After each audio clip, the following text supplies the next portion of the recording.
حضرت عمر بن خطاب نے فرمایا کہ تمہیں یہ بات ہرگز دھوکے میں نہ ڈالے، غرہ غرور دھوکہ دے دینا، ولا یغرنکی، تمہیں یہ بات دھوکے میں نہ ڈالے کیا کہ ان کانت جارتکی، کہ تمہاری جو سوکن ہے، اوضع منکی، اوضع جو ہے بیٹا یہ وضع سے بنا ہے حسن کے معنی میں، اوضع کا معنی بہت زیادہ خوبصورت۔ کہتے ہیں کہ تمہیں یہ بات ہرگز دھوکے میں نہ ڈالے کہ تمہاری جو سوکن ہے، اوضع منکی، وہ تم سے زیادہ حسین ہے، تم سے زیادہ خوبصورت اور بہتر ہیں یہ اکرم صلی اللہ علیہ وسلم کی بارگاہ میں۔ کہتے ہیں یرید عائشہ، عائشہ کا ارادہ۔ حضرت عمر بن خطاب نے نصیحت کی حضرت حفصہ کو اور کہا کہ تمہیں یہ بات دھوکے میں نہ ڈالے کہ تمہاری جو سوکن ہے حضرت عائشہ صدیقہ رضی اللہ تعالیٰ عنہ، وہ تم سے بہتر ہیں، تم سے خوبصورت ہے، اور نبی اکرم صلی اللہ علیہ وسلم کی بارگاہ میں تم سے زیادہ محبوب ہیں۔ دھوکے میں نہ ڈالنے کا مطلب کیا ہے کہ کہیں تم یہ سوچو کہ جو ہے سرکار اقدس صلی اللہ علیہ وسلم کی بارگاہ میں ان سے زیادہ افضل بن جاؤں گی، ہے نا، تو یہ چیز نہیں ہونے والی ہے، کیونکہ حضرت عائشہ صدیقہ ہر اعتبار سے تم سے بہتر ہیں، تو لہٰذا جب تم سے بہتر ہیں تو تم اپنے اندر جو ہے کسی بھی طرح کی کوئی کمی پیدا نہ کرنا، ان کے خلاف کوئی بات نہ لے آنا، اور اس سلسلے میں کوئی جھگڑا وغیرہ نہ کرنا۔ سمجھ میں آ رہی بات؟ کہتے ہیں کہ تمہیں یہ بات دھوکے میں نہ ڈالے کہ تمہاری سوکن تم سے زیادہ حسین اور بہتر ہیں، اور نبی اکرم صلی اللہ علیہ وسلم کی بارگاہ میں تم سے زیادہ محبوب اور پسندیدہ ہیں۔ یرید عائشہ تھا، وہ حضرت عائشہ صدیقہ کا ارادہ کر رہے تھے۔ اب دیکھیے یہاں تک جو ہے حضرت عمر نے نصیحت کی، باب کی مطابقت یہی ٹکڑا ہے نا، اس میں حضرت عمر بن خطاب حضرت حفصہ کو جو ان کی بیٹی ہیں نبی اکرم صلی اللہ علیہ وسلم کے حالت کے متعلق نصیحت فرما رہے ہیں شادی کے بعد۔ تو اسی سے یہ بات ثابت ہوئی کہ باپ اپنی بیٹی کو شادی کے بعد بھی اپنے شوہر کے متعلق کیا ہے، نصیحت کر سکتا ہے۔ بات سمجھ میں آ گئی؟ حضرت عمر کہتے ہیں کہ قال عمر، حضرت عمر فرماتے ہیں فَكُنَّا قَدْ تَحَدَّثْنَا أَنَّ غَسَّانَ تُنْعِلُ الْخَيْلَ لِتَغْزُوَنَا، کہتے ہیں کہ ہم یعنی صحابہ کرام یہ بات چیت کرتے تھے آپس میں، یہ سمجھتے تھے کہ ان غسان، کہ قبیلہ غسان جو ہے، غسان ایک مشہور قبیلہ تھا بیٹا جس سے جنگ ہونے کے اندیشے تھے مسلمانوں کے ساتھ، تو صحابہ کرام کو ایسا لگتا تھا کہ قبیلہ بنو غسان جو ہے وہ ہم سے جنگ کرنے کے لیے جو ہے تیار ہو رہا ہے اور اپنے گھوڑوں کو نال پہنا رہا ہے۔ تنعل الخیل کا مطلب گھوڑے کو نال پہنا رہا ہے، انعل ینعل الخیل کا معنی ہوتا ہے نال پہنانا۔ نال جانتی ہے نا، گھوڑے کے پیروں پر جو لوہے کے کڑے ہوتے ہیں، اس طرح سے نیچے ٹاپو کی جگہ پہلاتے ہیں اس کو، ہے نا۔ تو کہتے ہیں کہ ہم آپس میں یعنی صحابہ کرام یہ بات چیت کر رہے تھے آپس میں کہ قبیلہ بنو غسان جو تھا، غسان کا جو بادشاہ تھا، تنعل الخیل، وہ جو ہے اپنے گھوڑوں کو ناگ پہنا رہا تھا، کیوں؟ لتغزونا، تاکہ وہ ہم سے جنگ کر سکے۔ مطلب یہ بات پھیلی ہوئی تھی مدینہ شریف کے اندر کہ غسان کا بادشاہ جو ہے ہم سے جنگ کرنا چاہتا ہے اور اس کے لیے وہ جنگ کی تیاری کر رہا ہے، گھوڑے وغیرہ کو نال پہنا رہا ہے، مطلب تیاری کر رہا ہے۔ کہتے ہیں فنزل صاحب الانصاری یوم نوبته، ہمارا جو انصاری ساتھی تھا، میرا جو انصاری دوست تھا، وہ اپنی باری کے دن ایک دن جو ہے وہ آیا مدینہ شریف سے، یوم نوبته، مطلب مدینہ شریف گیا، فنزلہ کا مطلب اپنے گھر سے حوالی مدینہ سے مدینہ گیا۔ کہتے فنزل صاحب الانصاری یوم نوبته، تو میرا انصاری ساتھی جو ہے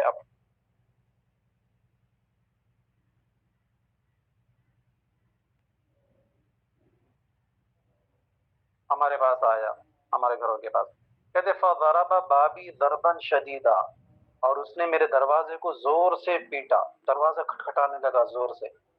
وقال، اور کہنے لگا اثم ہوا، ثم کا معنی ہناکا کے معنی میں ہوتا ہے بیٹا، یہ ثم نہیں ہے نا، ثم حروف عاطفہ میں سے جو پھر کے معنی میں ہوتا ہے، یہ ثم ہے، ثم وہاں یہاں اس طرح کے معنی میں۔ کہتے ہیں اثم ہوا، کیا یہاں پر وہ ہیں، مطلب آواز بھی دے رہا تھا، دروازہ پیٹ رہا تھا اور آواز بھی دے رہا تھا کہ کیا عمر بن خطاب موجود ہیں گھر کے اندر؟ حضرت عمر کہتے ہیں ففزعت، میں گھبرا گیا کہ بھئی اچانک ایسا کیا ہو گیا کہ آ کے دروازہ پیٹ رہے ہیں اور زور زور سے پوچھ رہے ہیں کہ عمر ہیں کہ نہیں ہے۔ کہتے ہیں ففزعت، میں گھبرا گیا، فخرجت الیہ، اور میں ان کی طرف نکلا، تیزی سے دروازہ کھولا۔ فقال، تو اس نے کہا کہ قد حدث اليوم امر عظیم، میرے انصاری ساتھی نے کہا کہ آج جو ہے ایک بڑا معاملہ ہو گیا ہے، ایک بڑی بات ہو گئی ہے۔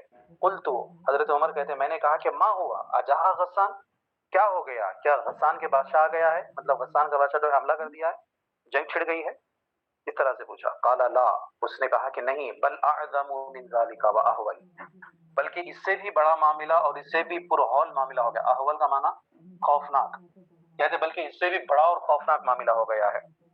کیا ہوا ہے خوفناک معاملہ؟ وہ صحابی کہنے لگتے ہیں کہ طلق النبی صلی اللہ علیہ وسلم نساءہ، نبی اکرم صلی اللہ علیہ وسلم نے اپنی ازواج مطہرات کو طلاق دے دی ہے. یا اللہ، گھبرا گئے. فقلت خابت حفصۃ، حضرت عمر کہتے ہیں جیسے میں نے سنا میں نے کہا کہ حفصہ جو ہے خائب اور خاسر ہو گئی. قد كنت اظن هذا يوشك، اوشک یوشک افعال مقربات میں سے. کہتے ہیں کہ قد كنت اظن، میں گمان کرتا تھا، مجھے لگتا تھا کہ هذا يوشك، کہ یہ عنقریب ہو کر کے رہے گا. یوشک ان یکون، کہ یہ معاملہ مطلب نبی اکرم صلی اللہ علیہ وسلم اپنی ازواج سے الگ ہو جائیں گے، طلاق دے دیں گے، اس طرح کا معاملہ یہ ہو کر کے رہے گا. کہتے ہیں کہ میں نے کہا کہ حفصہ خائب اور خاسر ہوئی، میں یہ سمجھتا تھا، مجھے لگتا تھا کہ یہ عنقریب ایسا معاملہ ہو کر کے رہے گا.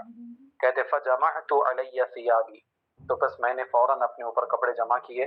فصلیت صلاۃ الفجر مع النبی صلی اللہ علیہ وسلم، اور جو ہے میں چلا گیا اور نبی اکرم صلی اللہ علیہ وسلم کے ساتھ میں نے فجر کی نماز ادا کی. عشاء کی نماز کیوں ادا نہیں کی؟ کیونکہ وہ عشاء کے بعد آئے تھے نا، وہ جو صحابی بغل والے صحابی آ کر کے بولے تھے تو عشاء میں بولے تھے. اب رات میں جا کر کے سرکار سے ملاقات کرنا ممکن نہیں تھا، سمجھ میری بات. تو اس وجہ سے یہ فجر کے ٹائم پر گئے.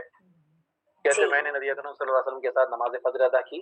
فدخل النبی صلی اللہ علیہ وسلم مشروبۃ له فاعتزل فیہا، تو نبی اکرم صلی اللہ علیہ وسلم نماز پڑھانے کے بعد میں اپنے مشروبہ، بیٹا کہتے ہیں بالا خانے کو، مشروبہ کس کو کہتے ہیں؟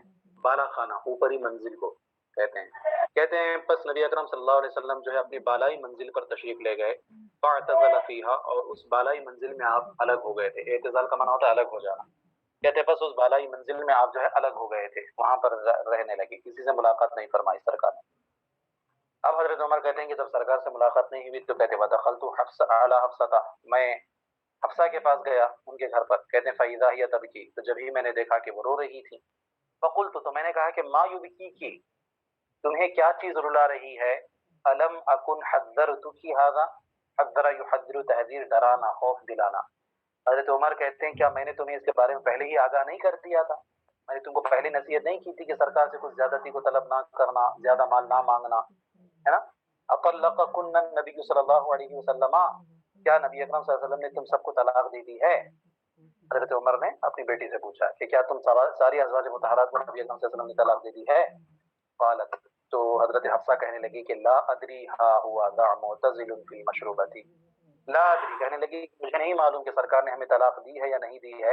ہا ہونا ہوا، ہا ہوا ذا معتزل، ہوا کی ضمیر جو ہے نبی اکرم صلی اللہ علیہ وسلم کی طرف لوٹے گی. ہا جو ہے کلمہ تنبیہ ہے کہ نبی اکرم صلی اللہ علیہ وسلم جو ہے ذا معتزل، وہاں پر جو ہے اعتزال کیے ہوئے الگ ہوئے ہیں. ذا جو ہے اسم اشارہ ہے نا. کہتے ہیں کہ یہ اصل میں تھا ہا جو ہے تنبیہ جو ہے وہ ذا پر لگتا ہے نا بیٹا، تو بیچ جو ہے ہوا جو ہے آ گیا ہے. تو کہتے ہیں ہا ہوا ذا معتزل فی المشروبتی، کہ نبی اکرم صلی اللہ علیہ وسلم جو ہے وہاں پر اپنے مشروبہ میں یعنی اپنی بالائی منزل میں جو ہے الگ ہو گئے ہیں، علیحدگی کو اختیار کر لیا ہے. کہتے ہیں فخرجت، حضرت عمر کو اب اطمینان نہیں ہوا کیونکہ بات سمجھ میں نہیں آ رہی تھی کہ سرکار نے کیا طلاق دی ہے یا نہیں دی ہے. سرکار اقدس صلی اللہ علیہ وسلم الگ ہو گئے ہیں، الگ رہ رہے ہیں، اتنا تو پتا تھا، لیکن کیا ازواج مطہرات کو طلاق دے دی ہے یا نہیں، اس بارے میں کوئی کنفرم بات نہیں تھی.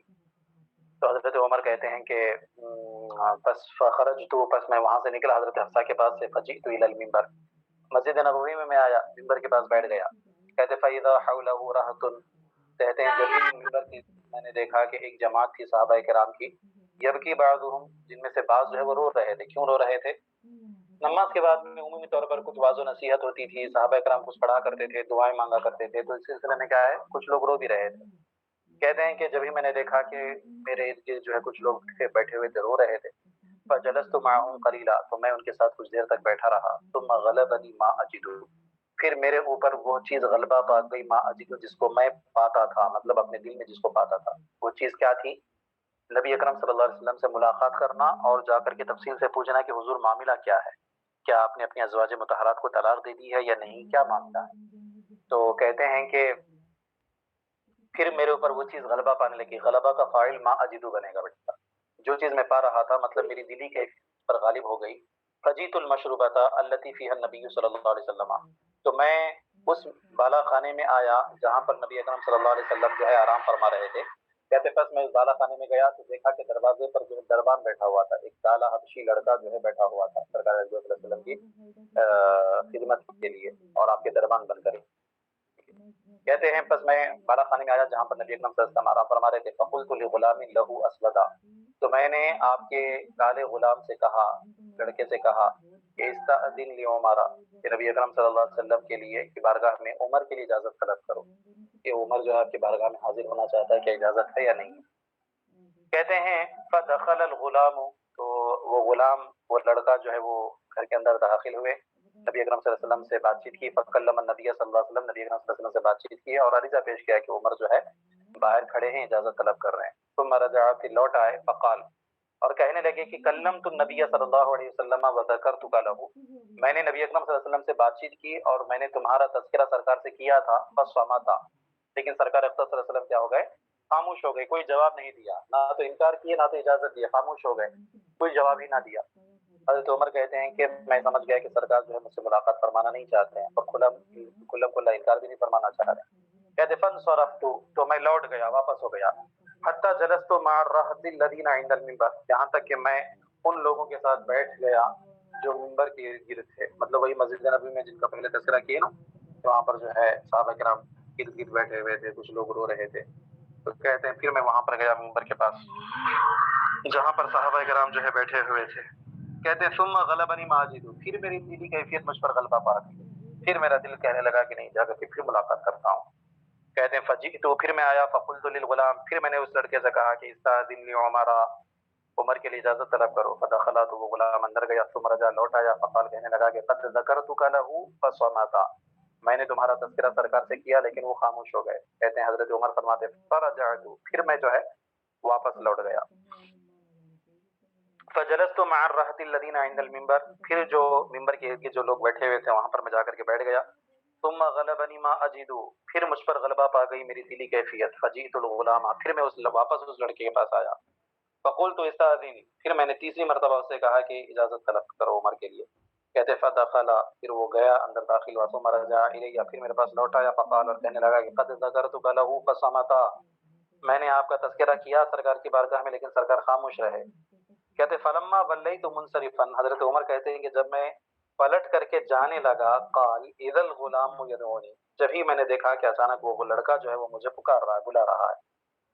فقال، تو میں دوڑتا ہوا وہاں پر گیا تو اس لڑکے سے پوچھا، تو لڑکے نے کہا کہ قد اذن لک النبی صلی اللہ علیہ وسلم، تو اس لڑکے نے کہا کہ نبی اکرم صلی اللہ علیہ وسلم نے آپ کو اجازت عطا فرما دی ہے۔ اب جیسے اجازت ملی جان میں جان آئی، کہتے ہیں فدخلت علی رسول اللہ صلی اللہ علیہ وسلم فاذا هو مضطجع على رمال حصیر ليس بينه وبينه فراش قد اثر الرمال بجنبه، کہتے ہیں میں نبی اکرم صلی اللہ علیہ وسلم کی بارگاہ میں داخل ہو گیا، جب ہی میں نے دیکھا کہ آپ لیٹے ہوئے ہیں، مضطجعون، آپ لیٹے ہوئے ہیں، کہاں پر لیٹے ہوئے ہیں؟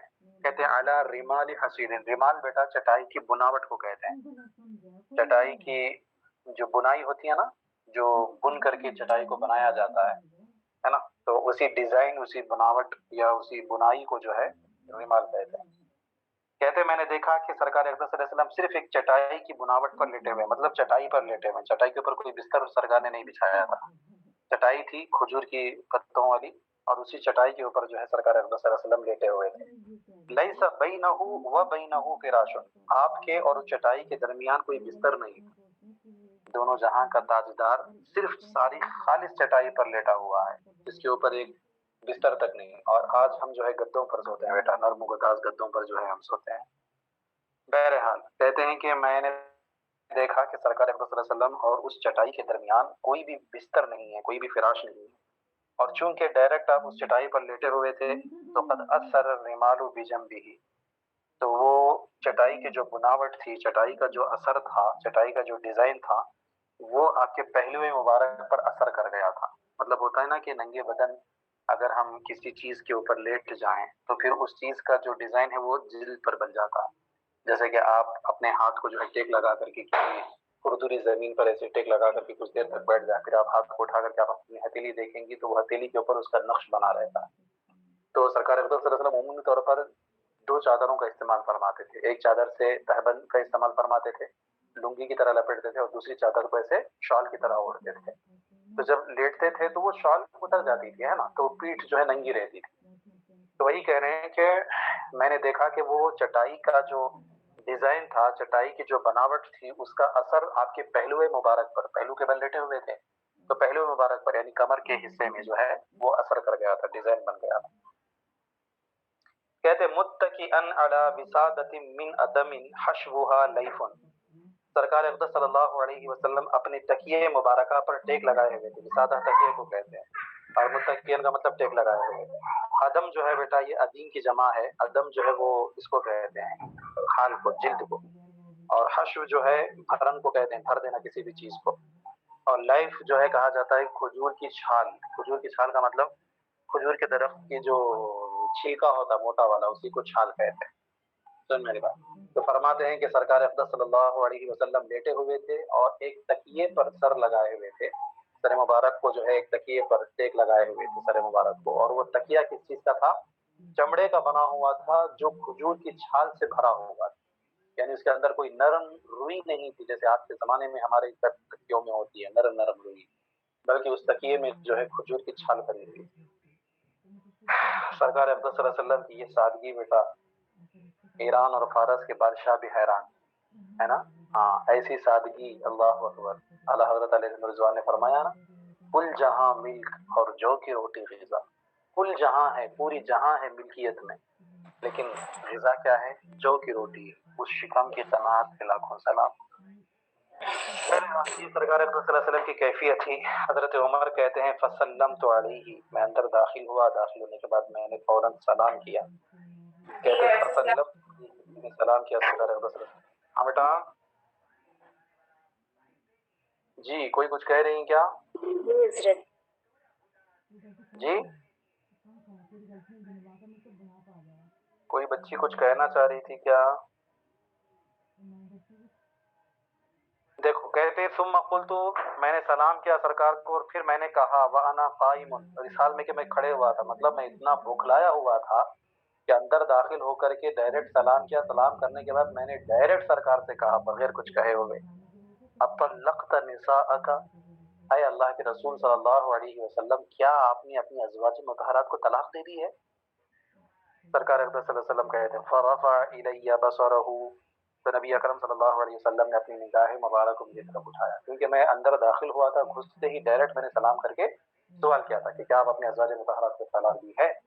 کہتے ہیں سرکار اقدس صلی اللہ علیہ وسلم نے اپنے چہرے مبارکہ کو اٹھایا، اپنی نگاہ مبارک کو اٹھایا. اٹھانے کے بعد کہا فقال لا، فرمایا نہیں میں نے طلاق نہیں دی. جیسے اتنا سننا تھا حضرت عمر کہتے فقلت اللہ اکبر.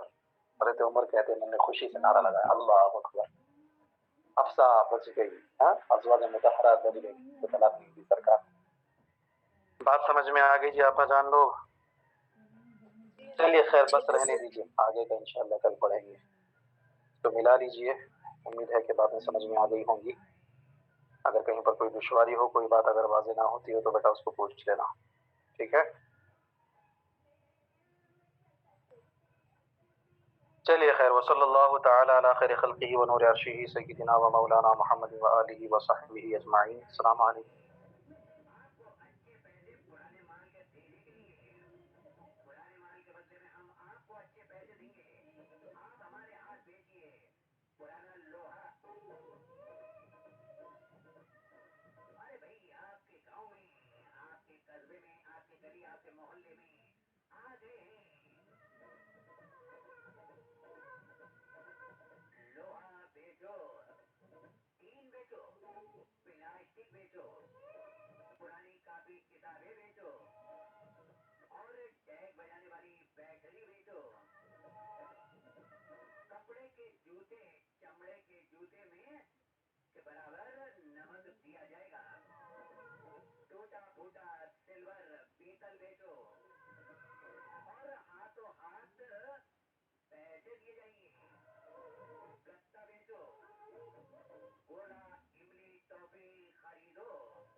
تو آئیے ہمارے پاس